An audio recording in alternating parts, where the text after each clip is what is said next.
He's going to reach out for it and gets crushed by Markov. Just destroyed Marlowe hammered, lined up by Saric. Look at that hit. I mean, that is absolutely classic. The other hit by McLaren. My goodness.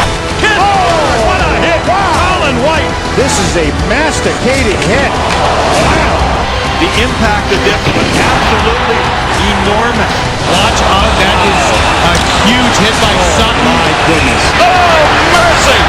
Holy mackerel. And then is nailed by Moore. Oh, a Richter scale hit. But, oh, there goes a pane of glass on a gigantic blue huge hit.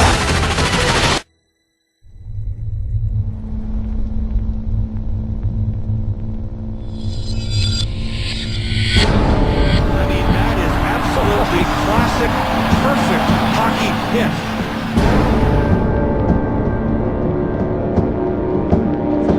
Shooting into the far side. Hard on the boards.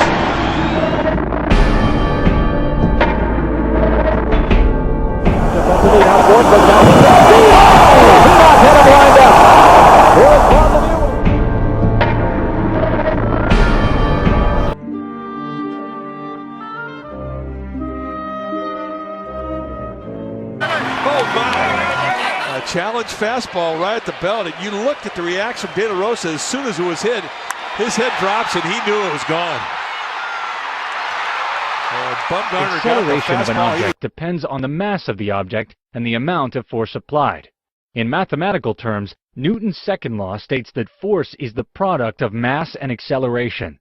To cause an object to accelerate or speed up, a force must be applied. The more force you apply, the quicker you accelerate. Look at these two swings. If you apply the same force on both swings, check whose goes faster. Let's first push the little kid. See? It goes very high. Now push this fat man with the same force. See, it does not go far, because it has more mass than the little kid. So the more mass there is, the force required to push the object is also greater. Now we've only learned the first and second laws of motion. Oh, you're riding a bicycle. Have you ever wondered why a bicycle moves forward? Ah, well, it moves according to Newton's third law, which says that for every action, there is an equal and opposite reaction. To understand this, see what happens when you drop a tennis ball. As the tennis ball hits the floor, it causes a downward force on the floor. This is the action. The floor reacts by pushing on the ball with the same force, but in the opposite direction. Action, reaction. Together, the floor and the ball form what's called the action-reaction pair. Newton's third law is that for every action, there is an opposite and equal reaction. Put more simply, when you push on an object, it pushes you back. Newton's third law is based on the conservation of momentum. This requires the total change in a system's motion to be zero. As a result, to move a mass requires moving another mass in the opposite direction. This effect is seen in rockets. The flame seen coming from the bottom is propellant mass being ejected from the engines. This mass provides the action whose reaction pushes the rocket. A jet works on the same basic principle. The main difference is that jets take